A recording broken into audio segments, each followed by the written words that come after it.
Cette émission vous est présentée par les lunetteries La Vue, les cliniques Lobe et S3 Santé. Lesprofessionnels.tv pour bien voir, bien entendre avec le sourire. Depuis la vie de star à Laurier Québec, bienvenue aux professionnels. Et on commence immédiatement avec l'un de nos segments pour enfants, avec l'une de nos premières collaboratrices qu'on retrouve aujourd'hui, Dr Isabelle Rouleau. Bonjour. Accompagnée de Dr Éric Savard, qu'on a l'habitude de retrouver mois après mois, plus grand plaisir. Bonjour. Aujourd'hui, on va parler de l'examen de la vue chez l'enfant. Est-ce qu'on devrait amener nos enfants, dès l'âge de 3 ans, à passer un examen? Certainement, c'est très important.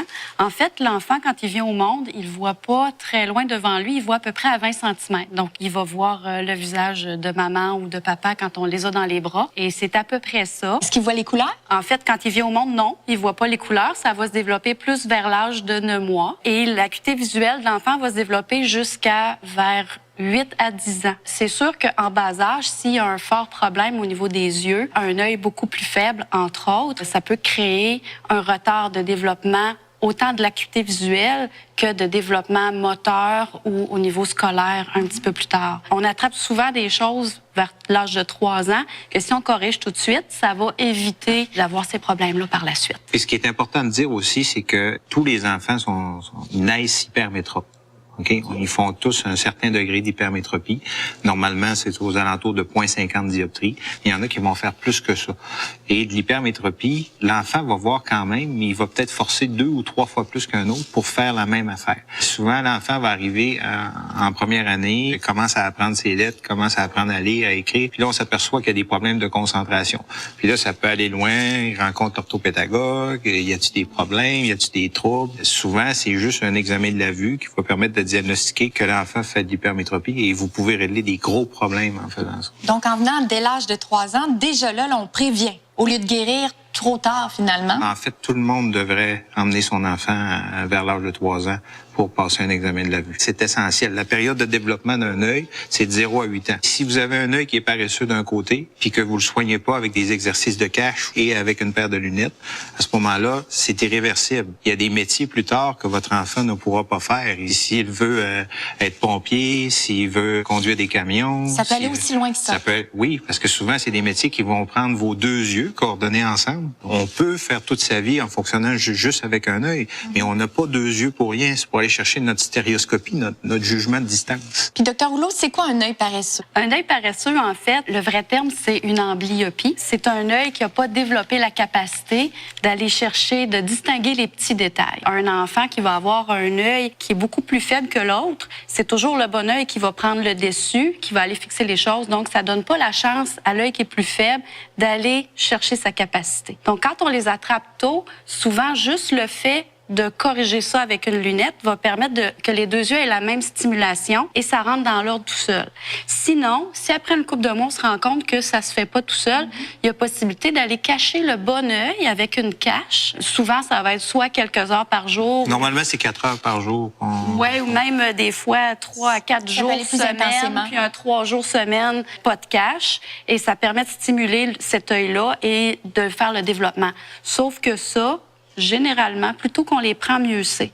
Oui. Passé l'âge de 7-8 ans, c'est très difficile d'aller récupérer l'acuité visuelle. Parce que ce n'est pas juste le développement de l'œil, c'est l'œil qui est connecté avec le cerveau, les 2 hémisphères en arrière ici qui vont se développer. Comparez ça à, vous avez 2 autoroutes, 2 connexions qui se font au cerveau. Vous avez de l'information qui passe toujours claire. Vous avez de l'information qui est toujours brouillée d'un côté. Comment vous voulez que la partie qui est attribuée à cet œil-là au cerveau se développe? Puis ça, si on ne fait rien entre 0 et 8 ans, puis on redresse pas ça, c'est irréversible. Et quand on parle de cache, est-ce qu'on parle du fameux œil de pirate et la mire dans le verre? C'est toujours comme ça? Parce que je me rappelle à l'époque, ma sœur avait vécu la chose. C'est une des façons de le faire. Il y a également avec un agent cycloplégien qu'on peut mettre dans l'œil. Donc, à ce moment-là, c'est une goutte qu'on va mettre dans l'œil qui va faire que la pupille va dilater puis que le cristallin ne sera plus capable de faire son focus. Donc, on va embrouiller par un médicament le bon œil, alors ça va obliger l'autre œil à fonctionner. Par contre, quand on met la goutte, ça fait effet pendant 2 à 3 jours en ligne et ça crée une dilatation de la pupille. La pupille devient très, très grande. Donc, à cause de ça, là, l'enfant est ébloui au soleil. Donc, ça a quand même des effets qui sont peut-être un petit peu plus esthétiques, mais moins agréables pour l'enfant. Parlant de soleil, est-ce que nos enfants devraient porter un verre fumé?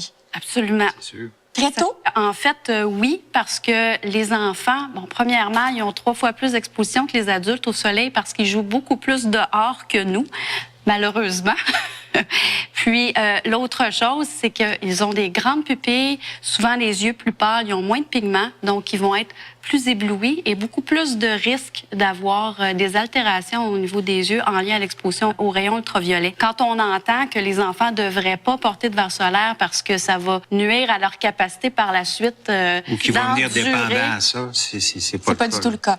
En terminant, 2 questions très rapides. Est-ce qu'un enfant peut porter des verres de contact, des lentilles cornéennes? Peut toujours porter des lentilles cornéennes, mais on suggère pas ça. À partir de quel âge? Des fois, à 12-13 ans, ça prend la collaboration des parents. Souvent, les parents vont porter déjà des lentilles cornéennes, sont capables de coacher ou d'accompagner leur enfant là-dedans. Puis ça prend une hygiène aussi parfaite là, pour pas qu'il y ait de microbes et d'infections. C'est sûr que des fois, on peut avoir des problèmes mettons, une grosse différence entre les 2 yeux. La personne, quand elle va mettre des lunettes, elle va voir double. Là, on n'aura pas le choix d'aller avec des verres de contact, mais ce sont de très rares cas. Puis en ce qui concerne les montures pour les enfants, est-ce qu'on a un beau choix, un large éventail? Un super beau choix. Chez La Vue, les adultes et les enfants sont traités également. On a fait un coin particulier pour chaque enfant. On est allé chercher des collections, des couleurs, des choses qui sortent de l'ordinaire. Et avez-vous un truc pour les parents à la maison qui nous disent, peut-être, j'ai de la misère à faire porter des lunettes à mes enfants? Un petit truc rapide. Qu'est-ce que vous pourriez leur dire? Oui, mais vous allez être surpris. Un enfant, là, au départ, là, avoir des lunettes pour lui, là, c'est une fête. C'est nouveau, c'est comme un jouet. C'est la mode. C'est la mode. Et souvent, quand on met des lunettes à un enfant, c'est pas pour rien. Ça va lui apporter un avantage. Ça va lui apporter du développement. C'est rare qu'on va avoir vraiment de la difficulté à faire porter des lunettes aux enfants. Faut l'encourager, le complimenter aussi? Le complimenter, accompagner ça avec des choses qui sont le fun aussi, de faire des exercices comme quand on fait le traitement de cache. Aujourd'hui, on a nos iPads, on peut faire travailler nos enfants sur l'ordinateur, des cahiers, faire des exercices. Accompagner ça toujours avec quelque chose de positif. Et puis, est-ce qu'il existe une assurance ou quoi que ce soit, Dr. Rouleau, pour couvrir? En fait, l'examen de la vue est couvert par la carte d'assurance maladie jusqu'à l'âge de 18 ans. Donc, c'est important de le dire parce que des fois, ça peut nous donner la petite tape dans le dos qui nous manquait pour venir passer l'examen. En fait, il n'y a pas de raison de ne pas venir consulter un optométriste pour s'assurer du bon développement visuel de votre enfant. C'est bien dit. Merci beaucoup. On en a appris beaucoup.